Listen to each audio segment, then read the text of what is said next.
thankful for the way these stories hold on to the lifetime we won't get back. I know these rivers carry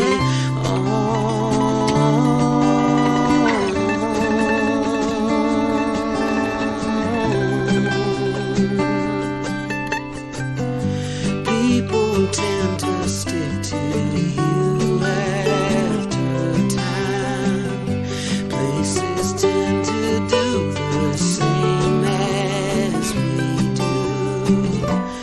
This river carries on and on. Hello and welcome to Kankakee Podcast, where we talk about the people and places of Kankakee County. I'm Jake Lamore, and before we get to today's episode and today's guest, I just wanted to take a minute to thank our current sponsors that have been helping make Kankakee Podcast possible and keep us afloat here. And that would be Allison Asher of Coldwell Banker Realty, Adam Elroy, a financial advisor at Edward Jones, the Noble Dairy Queen stores here in Kankakee County, True Heights Treatment, King Music, and Milner Media. And then a few new sponsors that we've just recently welcomed include Chicago Dough Company in Bourbonnais, Kankakee Community College, and of course, D. Westfall Jewelers on Broadway and Bradley. So I want to welcome all of them on and thoroughly thank them for their love and support, as to you for supporting Kankakee Podcast as well. If you want to contribute to the show monetarily, you can join our patron program, which you can go to kankakeepodcast.com, click on the patron tab, and then you can click on the pledge, the monthly pledge that you would like to make every single month.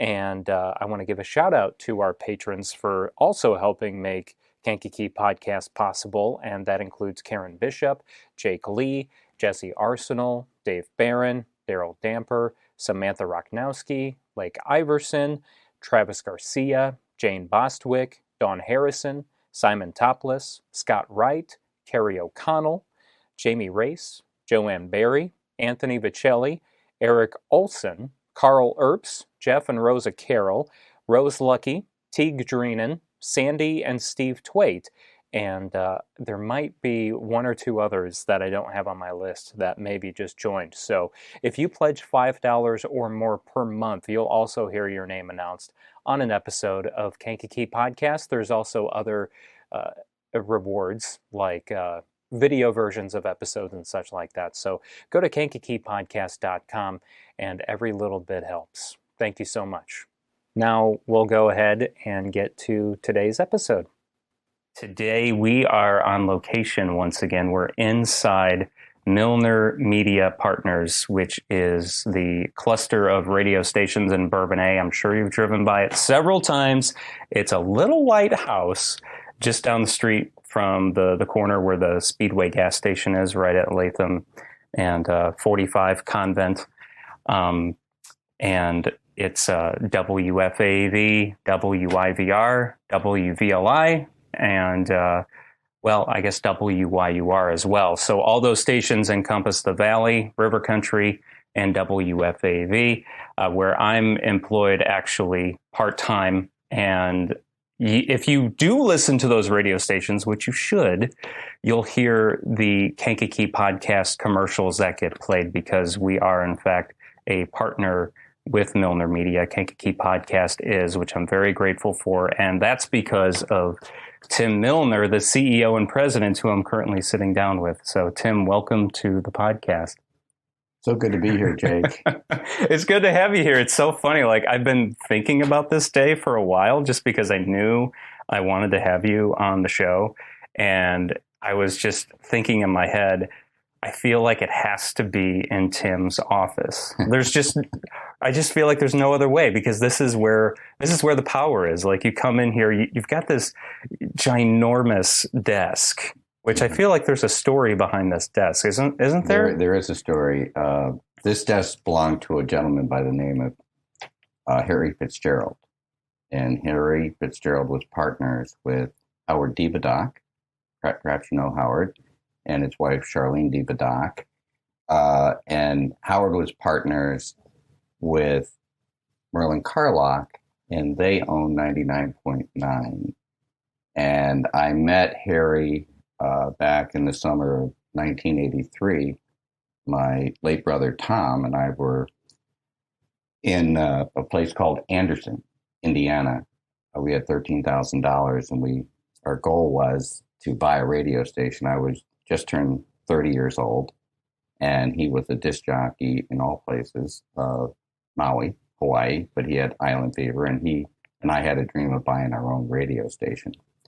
So I contacted this man in Anderson and met him with my brother on a summer day in 1983 in a Pizza Hut while they were doing a remote.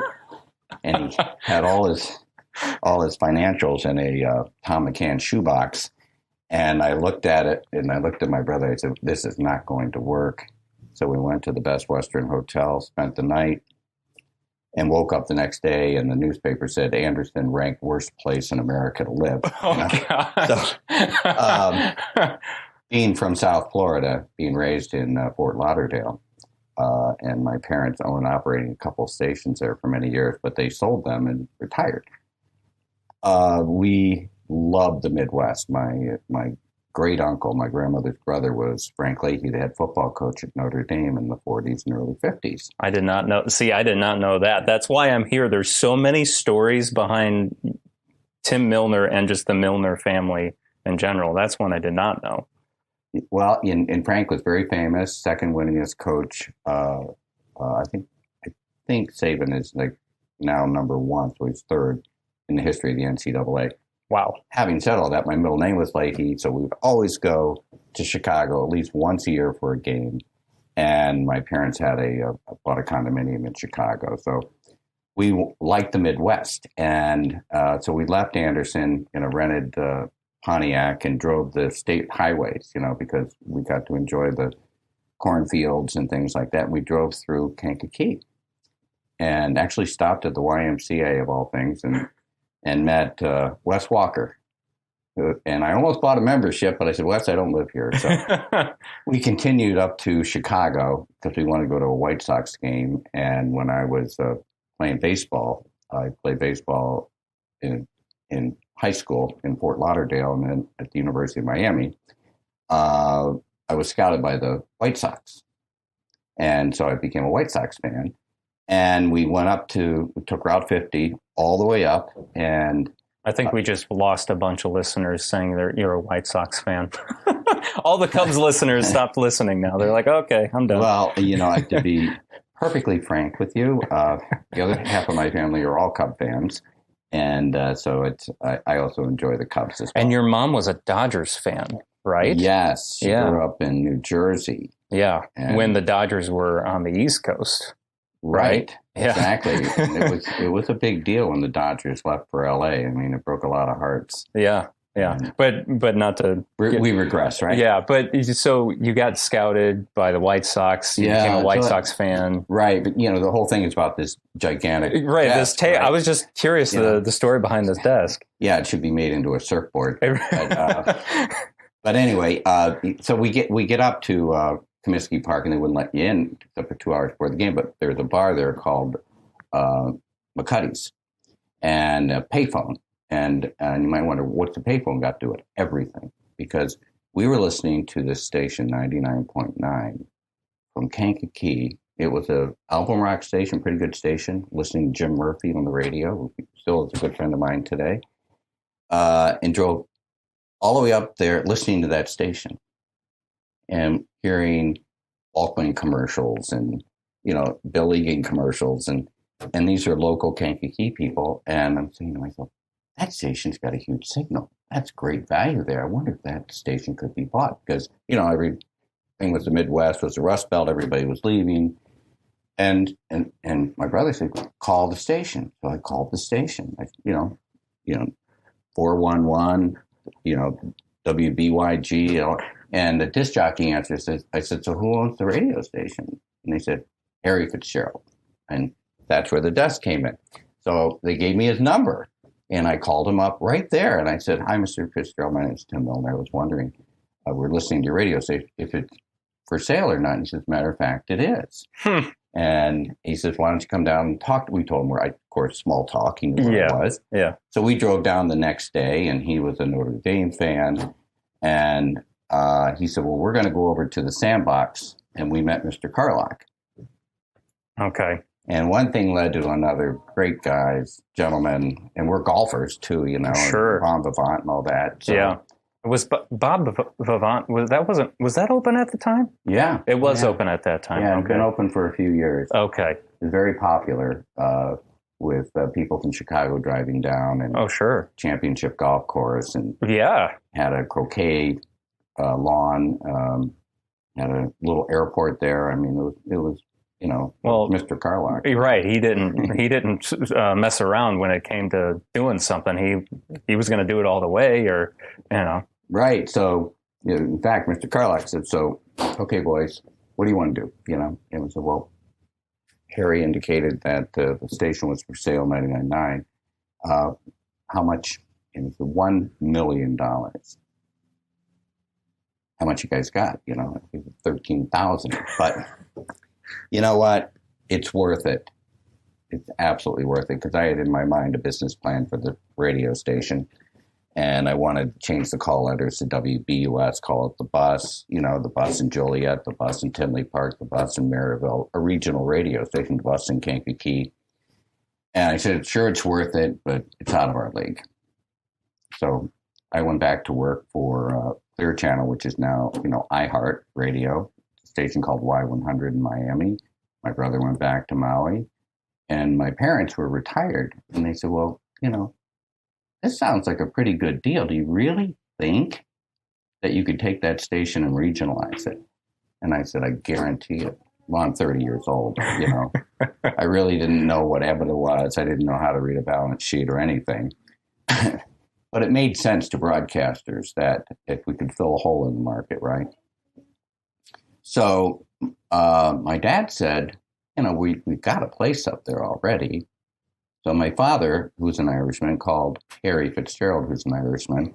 And you get two Irishmen together, you know. Look out. They're going to talk about weddings, funerals, and drinking, right? You know. And maybe golf. Was he a golfer too? Yeah, and he was a golfer. Oh yeah, Notre Dame, right. Yeah, Notre Dame so all of that. course, and one thing led to another, but at the time the economy was really bad. We couldn't get a loan. There was a recession in the 80s. Big recession. Right. I mean, interest rates were in the teens.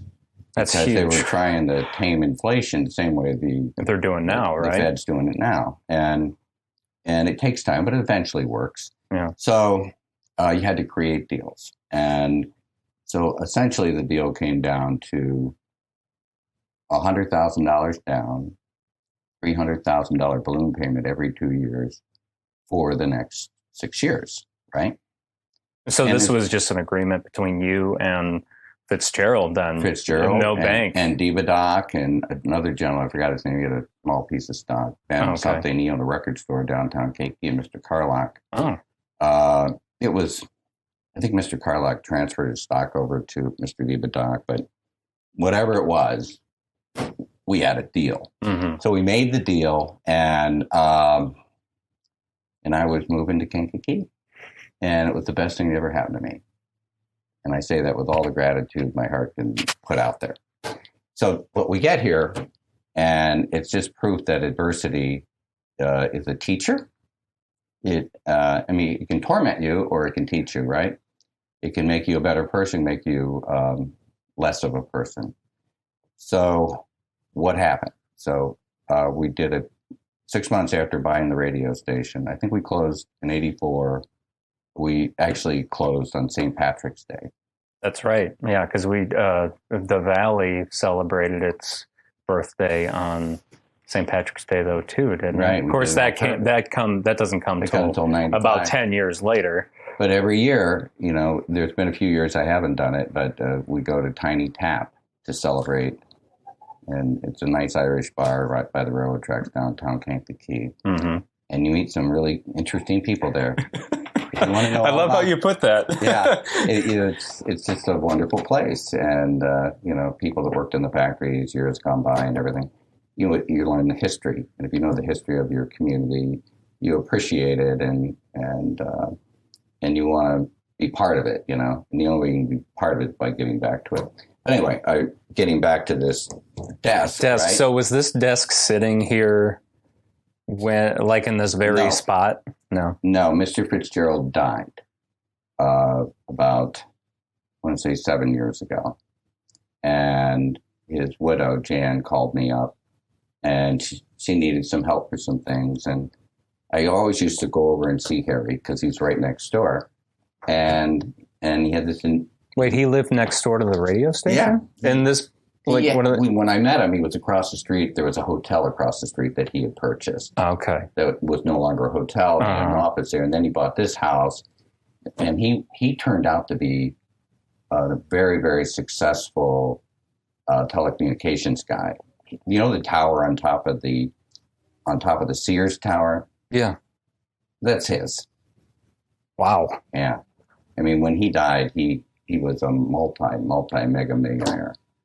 And anyway, so getting back to when he passed away, he had all this stuff, you know, and she don't know what I'm going to do with his desk. And I said, oh, can I have it? Please? And that chair you're in is his chair. Oh, this is his chair too? Yeah, wow. And it's perfect. To describe it's got golfers on the chair. So of course you wanted the chair, right? But getting back to all the, you know, so we bought the radio station, and the Silhouettes celebrated, I think, their 40th anniversary this year. Just this year, yeah. We did a promotion with them, not a promotion. We did a fundraiser for the Vietnam vets out at the fairgrounds, and it was a night that changed my life. My brother and I, who were partners, Tommy yes. Judge, that's a picture of him right there. Right. Yep. He was my best friend. I mean, we never, ever had an argument, never yelled at each other, never fought. We just were, I was the guy with the tie, he was the guy with the voice, and he died in a car accident. Was it that night of the anniversary? Yeah. That was the night of no, it wasn't. Or not the anniversary, but the benefit. The benefit, yeah. It was in October. It was October 26, 1985. It's when it actually happened. And it was tough. And 6 months later, my dad died of pancreatic cancer.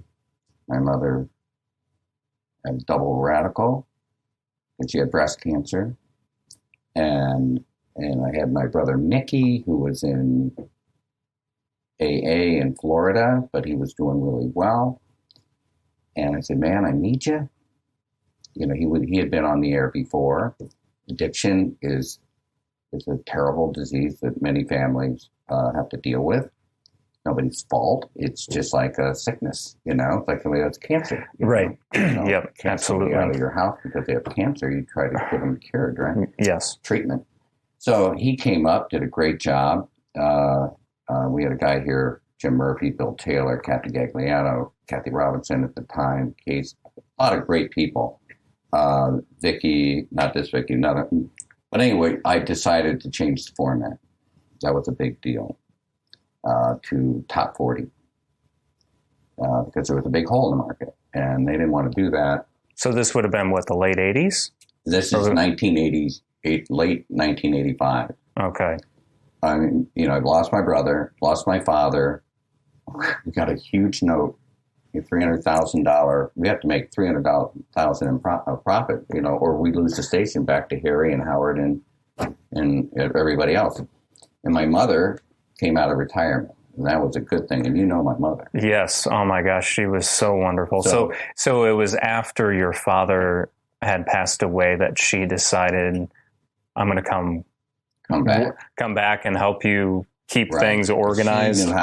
She knew how to read a balance sheet. You know, she was a sharp businesswoman. She was the first woman ever to address the NAB. Think about that. I mean, that's pretty historic for me anyway. Yeah. As a sales manager, this is 1973. But she was a brilliant businesswoman too. And we were great partners, and we flipped the format on the weekend. to top 40, and timing couldn't have been better.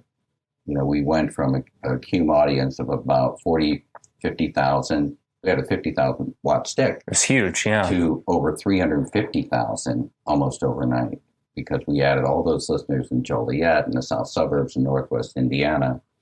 And frankly, we did really well with it. And so there wasn't a lot of top 40 stations at that time? No, usually at that time you had, you know, top 40 stations were difficult to run.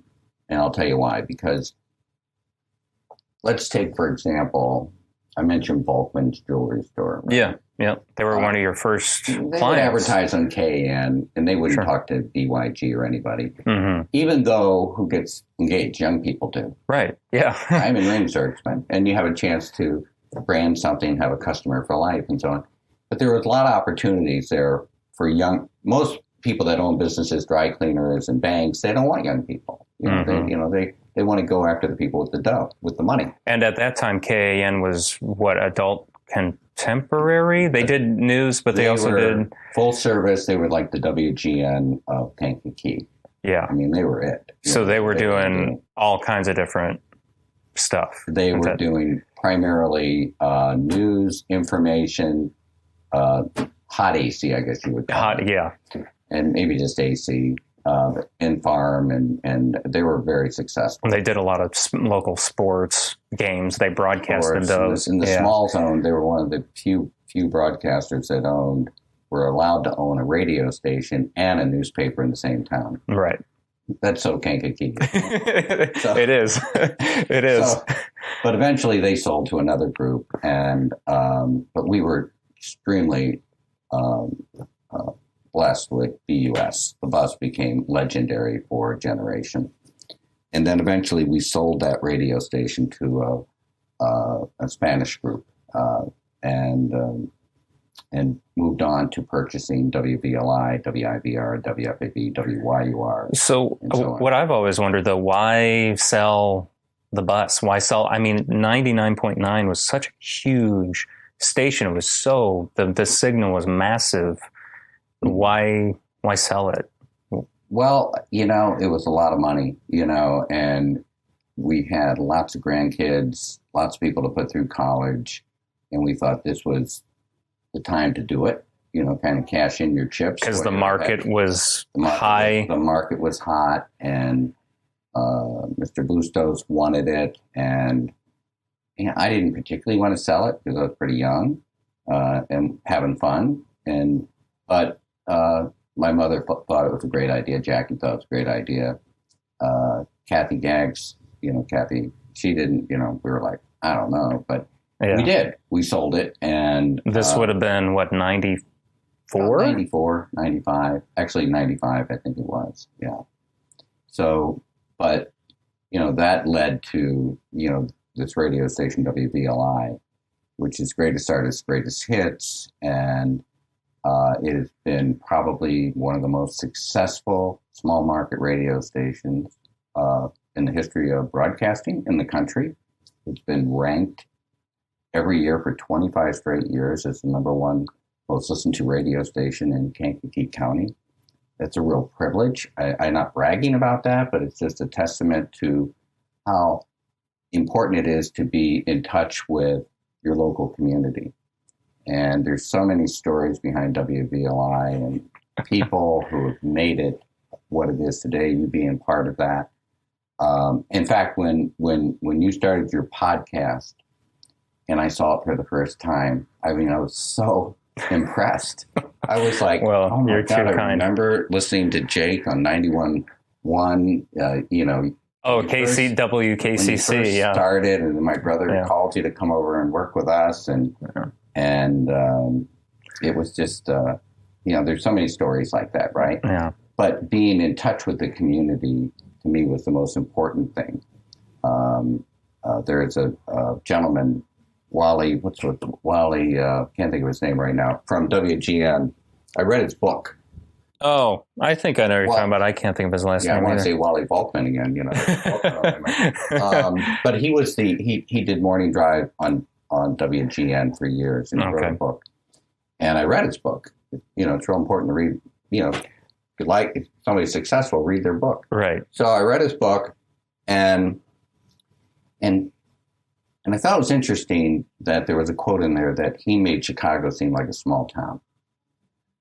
Contrast that to broadcasters in small towns wanted to sound like a big town station. That's true. You can't be interviewing somebody in a small town whose son or daughter just got a special honor of some sort, right? You do it quickly on your show and things, but more importantly, Wally, what he would do is he would call people on the air and say he'd hear about, a fire down at Schuyler and Route 17, right? And they would call in, and then he would say, "Well, go see my friends at Blues Cafe, and they'll have lunch on me." And that really, I'm paraphrasing, of course. Right. So I decided that it would be really cool if we would engage our listeners in a lot of the things that we do. And mostly that's with contesting. And that gives our advertisers an opportunity to connect with our listeners, right? So we did a lot of that, as you know. Oh, yeah. And in addition to that, we picked the right people to be on the air. The first person that I called when we put WVLI on the air was Jim Brandt. And guys listen to Jim Brandt on WKAN. And I found out he was working part-time. So I called the GM at the time, Gary Wright, and I thought that's what broadcasters do, kind of help each other out with engineering, and we lend each other equipment if we need it. Yeah, you just end up mingling with other people, whether you're working for the same company or not. You end up running into them at different events or different places. So it's just natural because you all end up working with one another somewhere down the line. Exactly, with Ed Mundy and all these guys. But, with WBUS, it was more of a regional station, so we didn't compete with the same advertisers. But now you were. Now we were, yeah. So to go, before you talk about Jim Brandt more, so going to the purchase of the bus, and then you purchased 95.1, right? 95.1 was a guy out of Champaign, and he had a album rock station on, and the station was located in Bourbonnais, and they had rented some offices over there, and they just couldn't make any money. It was so narrow casted with the audience and music. It wasn't, there's an audience for it. But you're really slimming it down. Yeah, the radio stations are like magazines. There's one for everybody if you want to look hard enough. But that station was losing money. And the gentleman called us several times, "Would you please buy this station?" And I said, "Well, I got a great format for it, and greatest artists, greatest hits." And what was interesting about that was most people didn't think it was a good idea, but it was really Pandora before there was Pandora. We did sets of music that made sense, 60s. Why did people dance music? Why did people not think that format was a good idea? Was it they thought it was too broad? They thought it was like too far out there. It's never been done before. It was one of those things, and somebody had to start it, right? But to me, my late brother Tom, used to do a thing called like busloads of songs. Like an album would come out, and you'd only hear one track on the album. Right, but the single. And yet there were two other Bryan Adams songs on there that were really, really good. Today they call them deep tracks, things like that on Sirius XM or something. They're just great songs. And the fact of the matter is, Jake, when we grew up, we had records, right? And we had friends over. We just put them on top, and they just flopped down, and you listened to every track on the album. And when that was over, you flipped them over, and that was your jukebox at home, right? And in the car, you had a 8-track, and it would play every cut of that album. Led Zeppelin album or whatever it might be, right? So you knew all the tracks. And the other thing was, like oldies, music is art.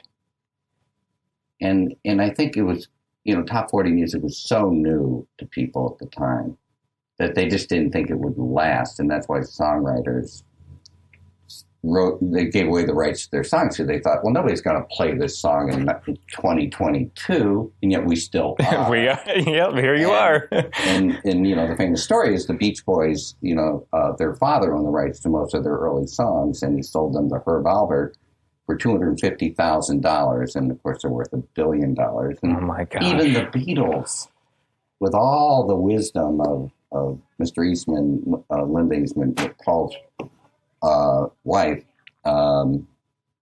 sold half their catalog to Michael Jackson. Yeah.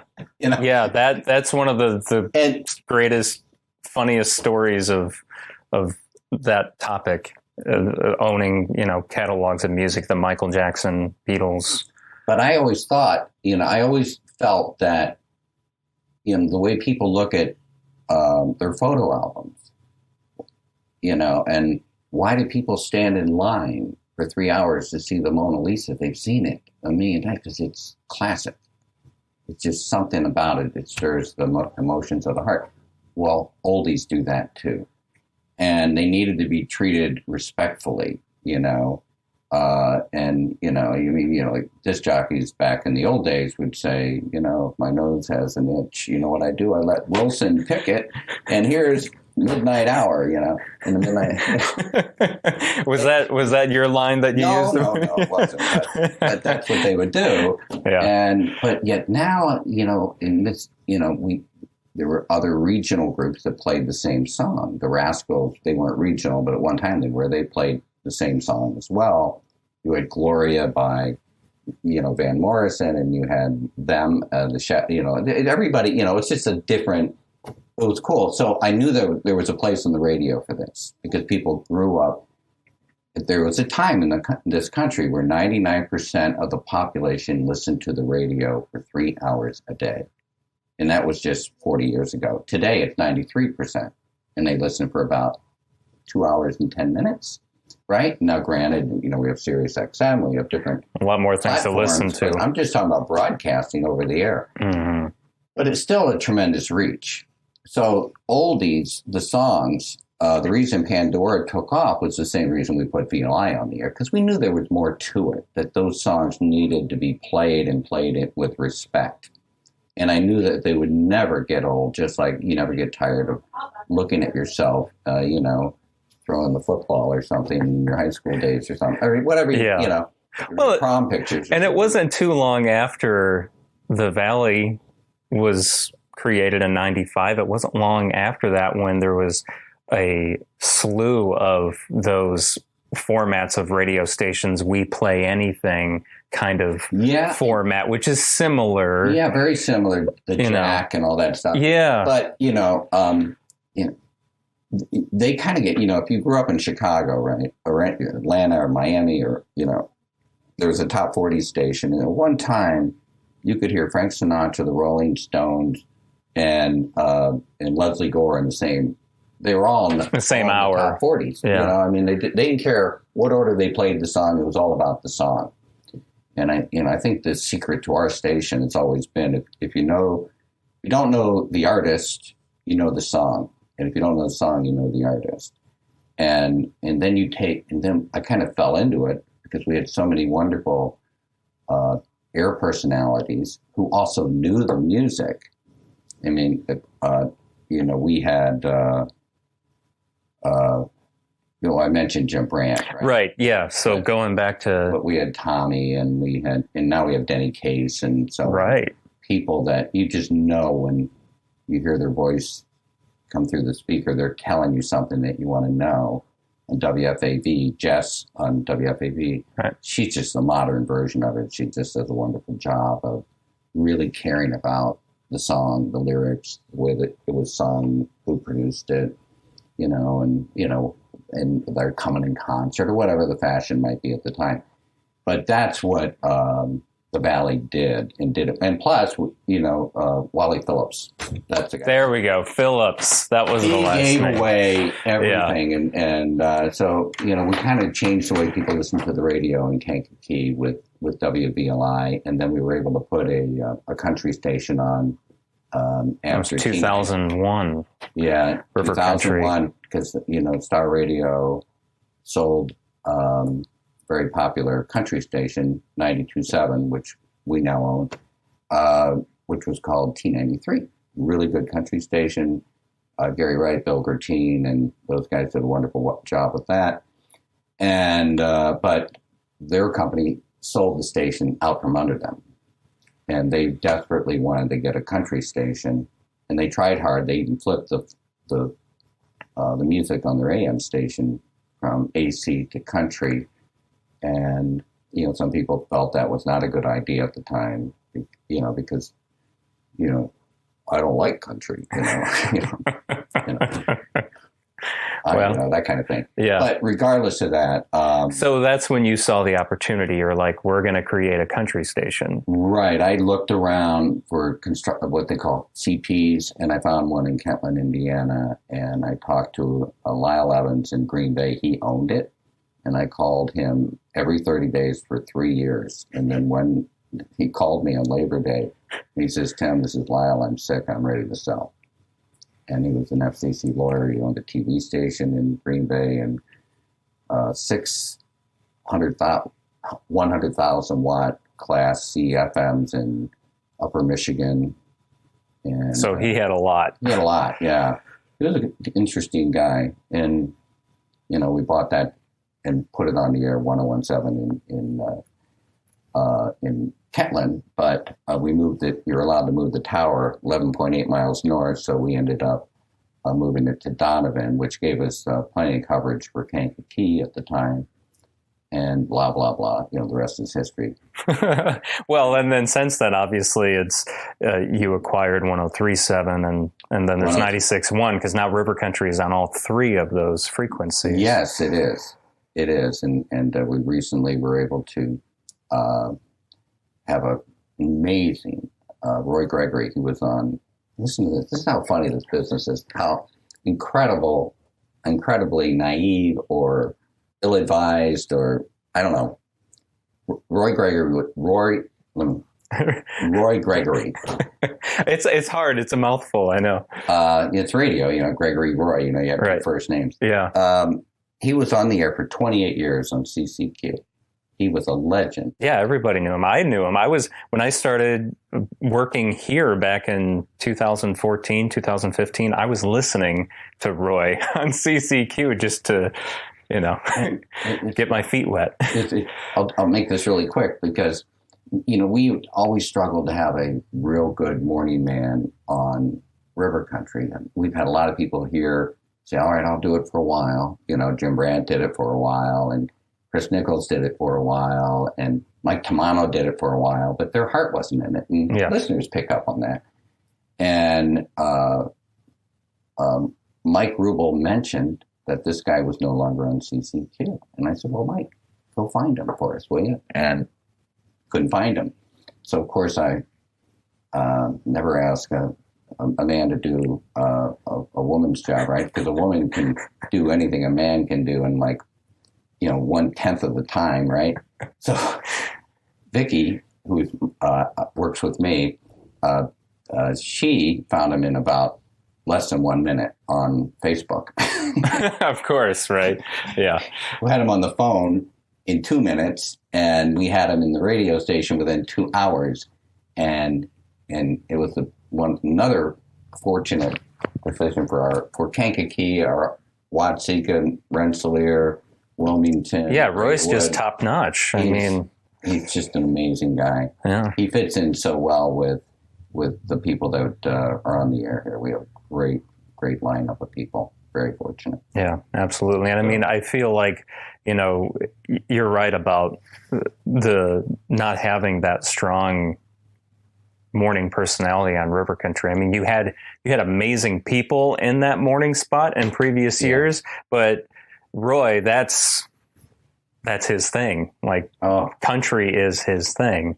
So he just having him behind the wheel of River Country just made sense. And then it obviously made sense to put Mike Tamano on the Valley. You know, that's another story. That's much more, yeah, that's another story.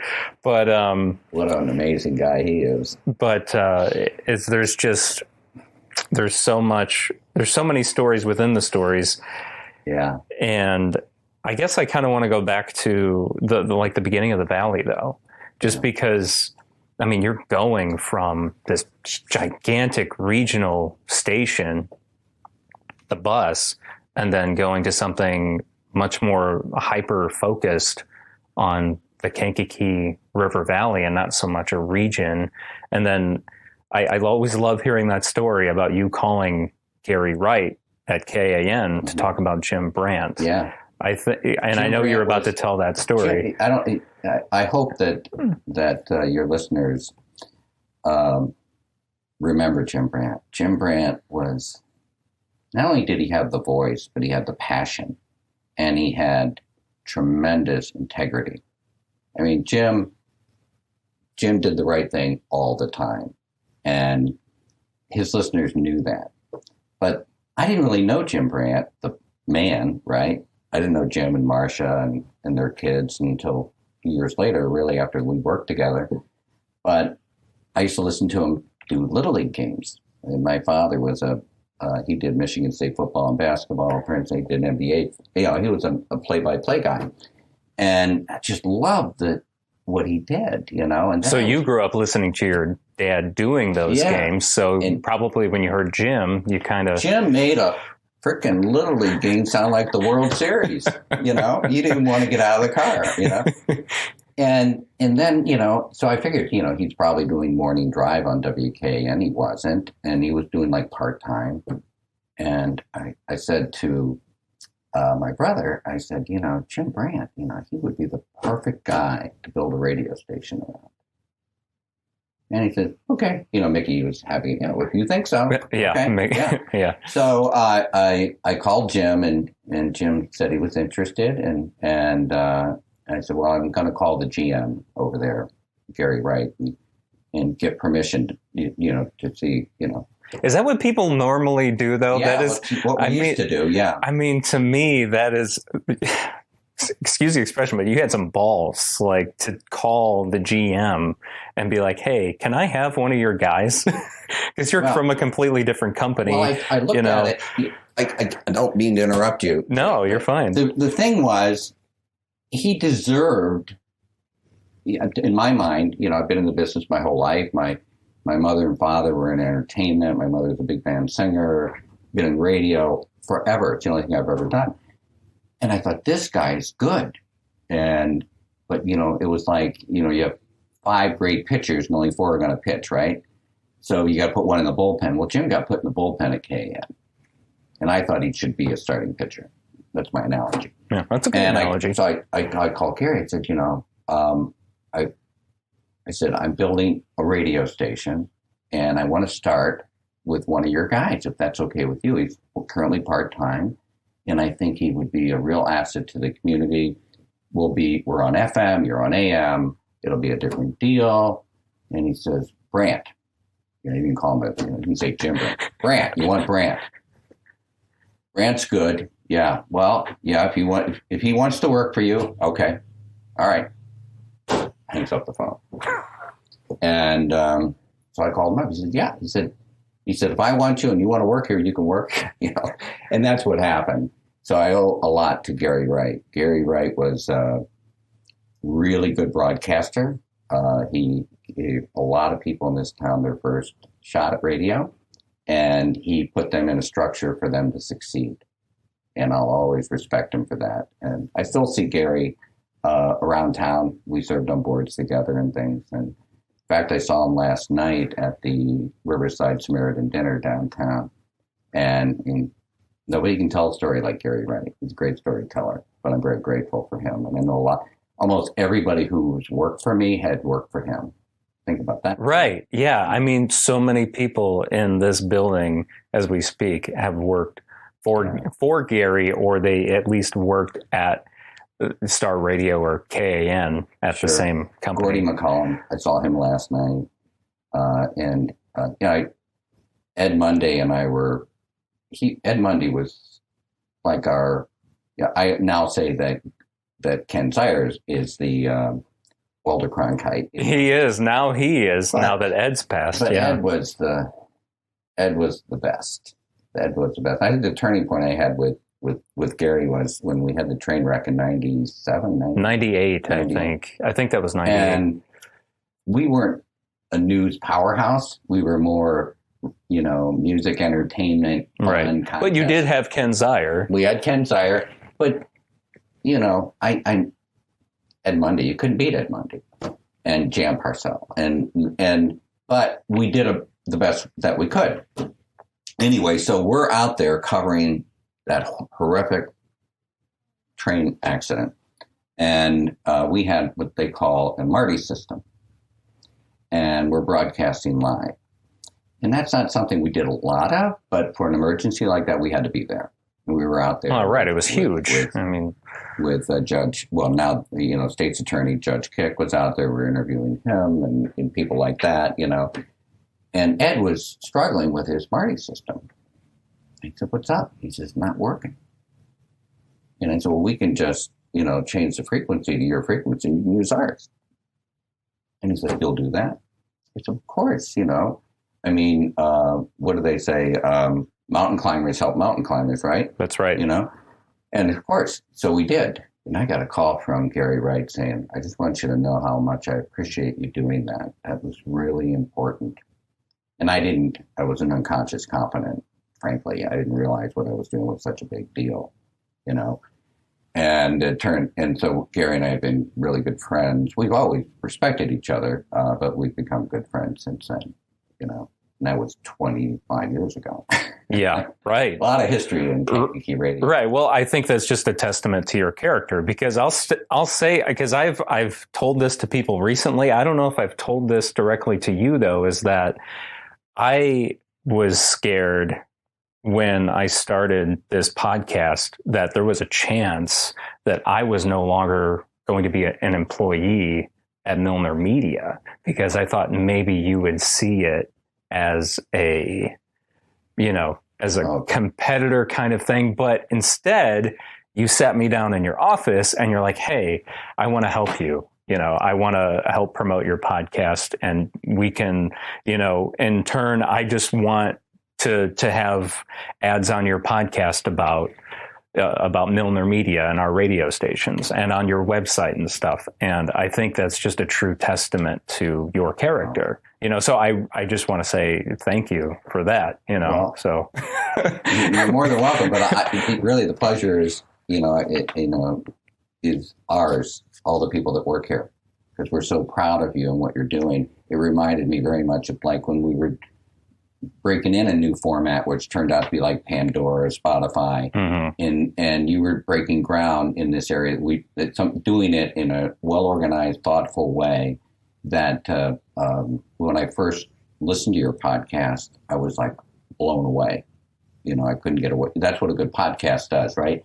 It's like the Jim Brandt Little League game. You couldn't get away. You couldn't get away from it. Yeah, I had to ride that run. It's funny you say that, because even though I was never a sports person, and I would the couple times we covered some like high school playoff games here at the station, and I was board opping, I was really invested in what Jim was doing on the air, even though I had honestly no idea, because I'm not a big, like football, for instance. We did a couple football games when I was, and Jim, it was like Jim and Dave Smith covering those games, and just listening to Jim get so excited about it, it just made me want to listen. I've always felt that, Chris Nichols, local guy, the smoothest voice in the Valley, could be on any radio station in the world. Yeah, absolutely.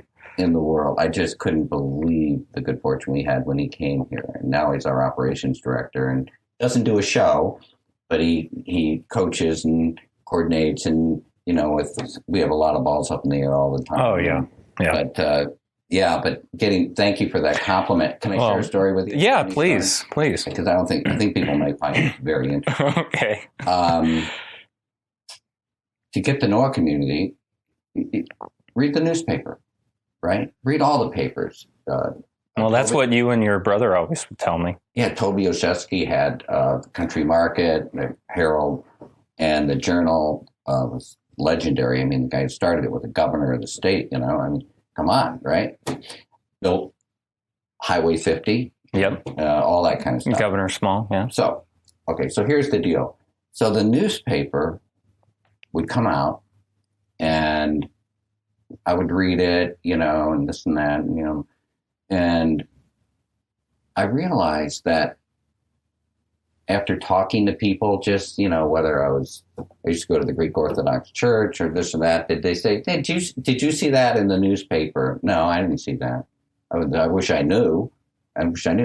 So I call up the Journal and I said, would it be all right with you if I tell people what's going to be in the paper today so that they know to look for it? And I think I talked to Mario. I can't think of his last name. And he was like the GM, or he was a he wasn't a VP or something. But he was one of like department heads. He was the guy who something. did a lot of work. He Okay. worked with the editors. He worked with Phil Angelo. He worked with the Smalls and all that. And he said, why do you want to do that? Aren't you, they saw us as competitors. Well, sure, because local news is big here at Milner. Yeah, we say local news comes first. Right? On the Valley, yeah.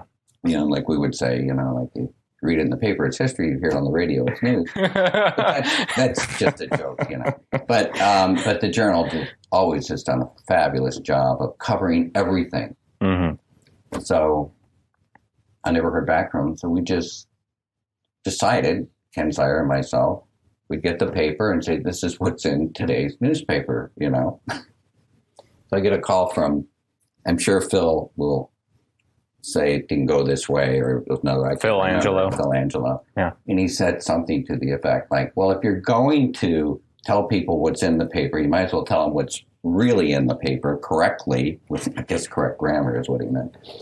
And so they started sending us things that were in the paper. Headlines, in today's Journal. And it became part of our newscast. And it was just information. It wasn't a commercial for the Journal. They didn't need it. And I was invited to a board meeting at the Journal one day. After this, we were doing this for 5, 6, 7 years. And one of the Smalls was there, and Mario was there, and they had a what do you call a graph. A tripod, or a stand with something covering it, like they're going to unveil something. Oh, okay. And it was like So they had like a sheet over I didn't this. know what was going on. Yeah. So I get there and they unveil this weather map with this special ad for WVLI called the weather phone. 929-1234, right? And they said, this is for you. This will always be your ad. We're so grateful for what you've done for us for the last 8, 9, 10 years, whatever it was. And that was really cool. I mean, they thought it would be so cool to repay us or show gratitude by putting this little ad beneath their weather map for, up-to-date local weather, 929 WVLI's weather phone, which you can still call. Yeah, you can still call the weather phone if you choose. We still get 1,200 calls a month, believe it or not. Really? We do. That's insane. I don't know. I mean, I always thought that was strange. This would drive Jim Bragg crazy, because when the weather phone broke, the people would call, Well, there was always one person I know that would call. Yeah. And because and maybe she still does, would call it every single day. And she'd say, the weather phone's it's not up to date. Yeah. It's the same Alan Archer forecast from yesterday or 2 days ago or a week ago. Alan Archer, another guy that was on WK years ago. And then, when they stopped using him, I said, everybody knows Alan Archer, I said, I'm going to go get him, So that's it. That's too funny. Yeah, so the Journal, it's very important to have a strong local newspaper, strong local radio, strong local podcast, because it creates a community. It creates an area that people care about and they call home. And it's just, that's what makes the Kankakee River Valley such a wonderful place to live. People always say to me, like, why do you live here? I mean, you came from Fort Lauderdale. I came here to raise my children. And one of the highlights of their year is to come home and visit and see their friends who now, you know, you have businesses that were passed on or people are working here and they do this. It's home. Were you actually born in Florida or were you born in because I was born we were all born in New Jersey. Okay. I thought maybe you were all born on the East Coast and then eventually, because I know you went to, was it to Michigan first and then to Florida or Florida to Michigan? We lived at a very young age. We lived in, my father was a disc jockey for WIP. He did afternoon drive. WIP did sports. And that was Pennsylvania. And that's right? in Philadelphia. Yeah. And my parents had an opportunity to buy a station with 5 partners in Flint, Michigan. We were there for a few years, sold it, moved to Fort Lauderdale in the early 60s. And I'm sure you loved those Flint, Michigan days because, you know, how cold it was, right? It was a great days. You know, I was younger then. You know, I was there when John Kennedy was assassinated. We all remember that day.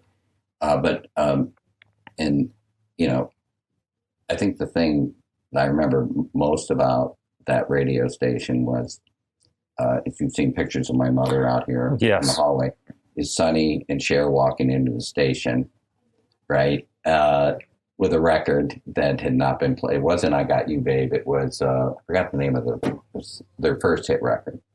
Which was before I Got You, Babe, right? Didn't they have a song before that was... Right. And, you know, I'm having that senior moment. Yeah, honestly, I can't remember. It was a big hit. And he wrote other records for other artists before that. Right. And he was 10 years older than her, and she was 16 years old. And she's sitting there with my mother, and my mother's not a whole lot older, you know. And it was a very cool time. But we had friends like Bob Seger came from that area, Grand Funk Railroad. The founder of Grand Funk Railroad was our nighttime DJ, Terry Knight and the Pack, Lucky 11 Records. I can go on and on. The song 96 Tears by Question Mark and Mysterians. These two guys, they were Puerto Rican gentlemen from Saginaw. They're like 17 years old, you know. Yeah. And they had put this song on reel-to-reel tape, and they wanted to know what we thought of it.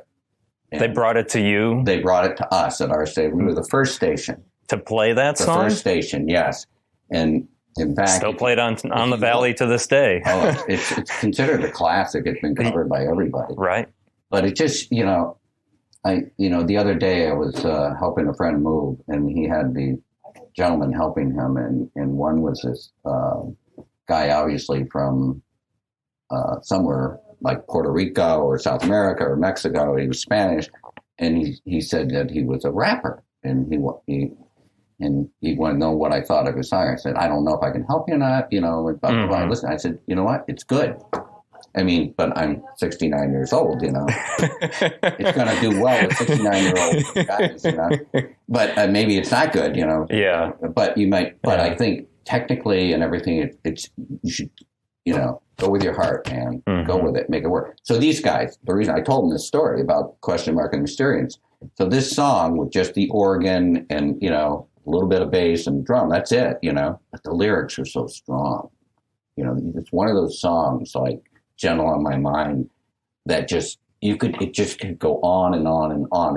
If you listen to a Post Malone song, those melodies could just go on for an hour. You know, they call it the beat now, right? But it's really a melody. Is that what they call it? I don't know. Yeah, I feel like I'm never... Whatever they call it, track, right? Yeah. So, and if you look at their first album, Question Mark and Mysterians, you'll see on the back cover, Bob Dell, our program director, who became their manager, right? Got it published and all of that. So I have a lot of great memory. You have so many stories. I remember you were telling me stories about when your family had relocated down to Florida, that what Queen had come through your door before they were ginormous. Oh And, my God, yeah, everybody. And there was at least one or two or a couple years where your family's radio station did like a huge concert down in Florida.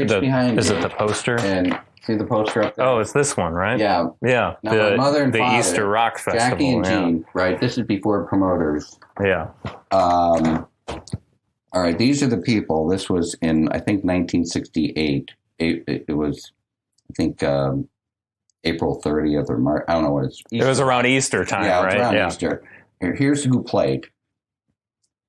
Creedence Clearwater Revival, Canned Heat, Grassroots, Steve Miller Band, Buffalo Springfield, Sweetwater, Chuck Berry, Tiny Tim. Now, when Tiny Tim came to Kankakee, I said, "Hey, Tiny, it's Tim. Tim. Uh-huh. And, remember me? Mr. Rock Festival? And he didn't remember me.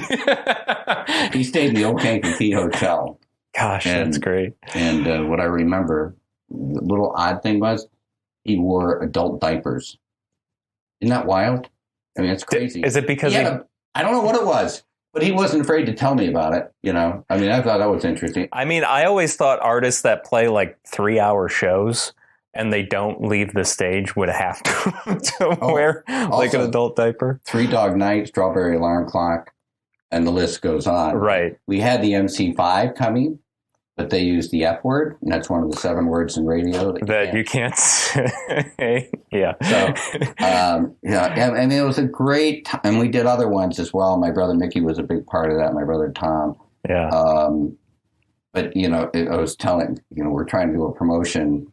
I was talking to Roy about this. And, we did Ted Nugent, who was a friend of Mike Tomanos, yes. And Bob Seger at the Highway Drive-In in 1967. Think about that, doing a battle of the bands. And somebody threw a Coke bottle and hit somebody. We got sued. And it took like 7 years. So ever since then, like my mother would never do anything, No, we're going to get sued, right? But a lot of memories. A lot of stories. And yeah, this could be like a 4-hour episode. But so what do you want to leave with? Yeah, it's funny. I'm approaching that time of my life where I don't really want to leave because people say to me that everybody around me is retired, right? Yeah. And you ask the question like, okay, when you retire, what do you do, right? What do people do? And they get old and they become irrelevant and they're not, and they just kind of fade away. And there's nothing wrong with that. I mean, life is a choice, right? You make choices. And I'm the luckiest guy in the world because I get to work with people like you. This is my family. I come to work every day with young people with fresh mind, fresh ideas.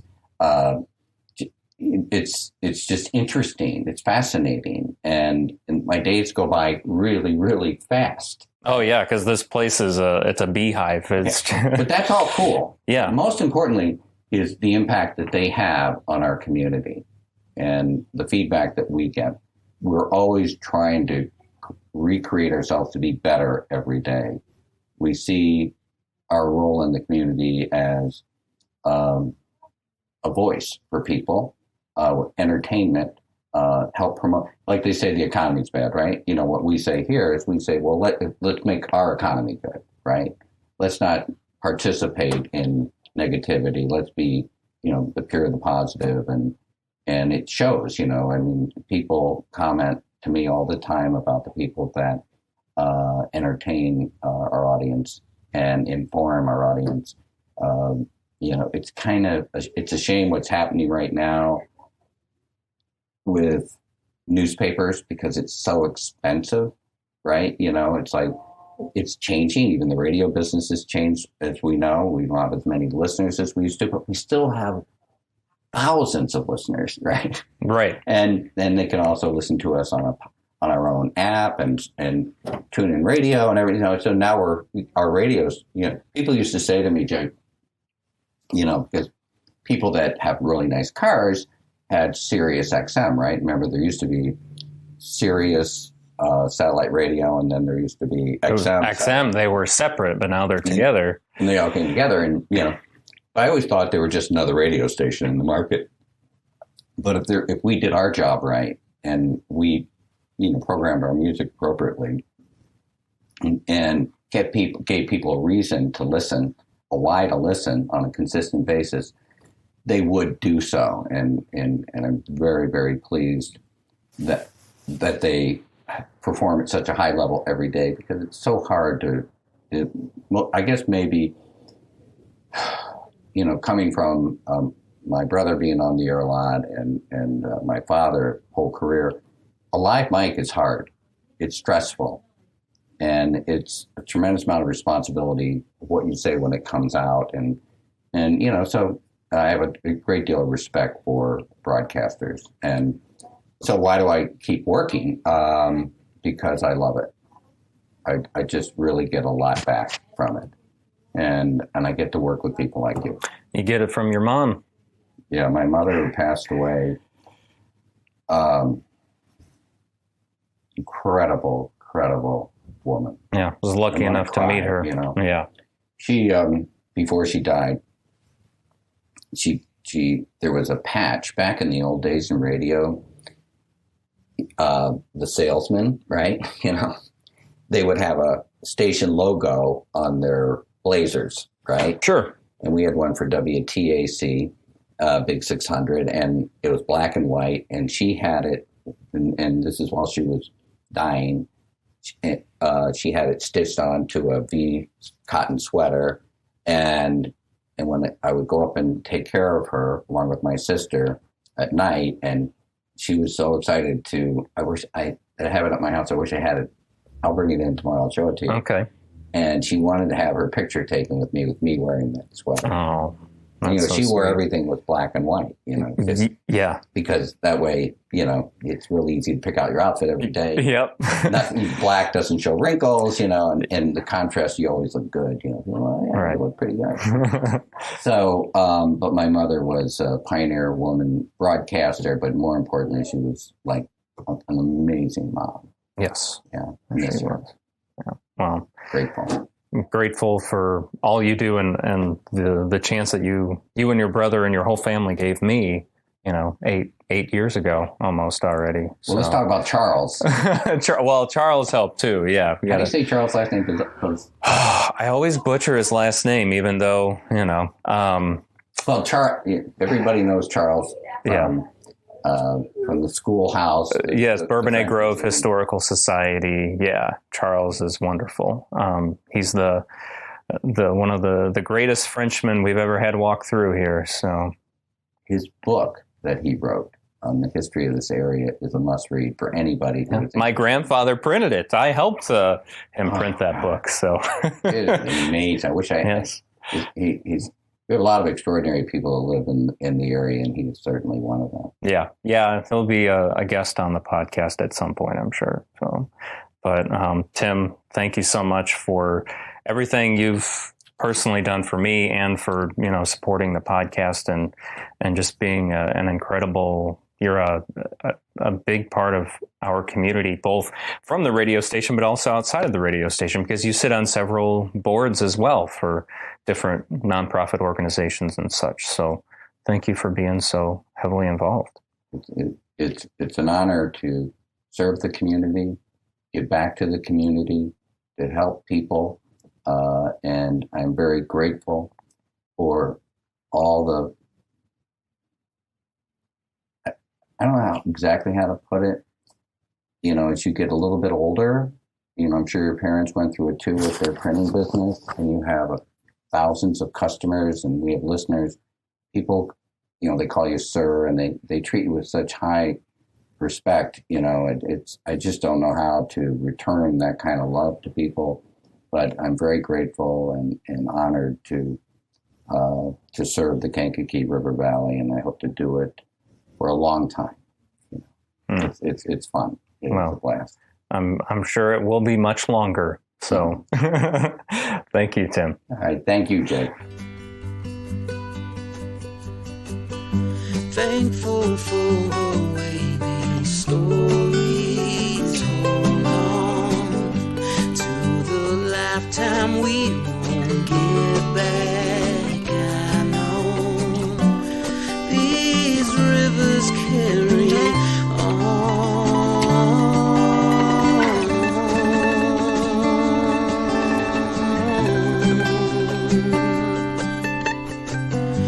People tend to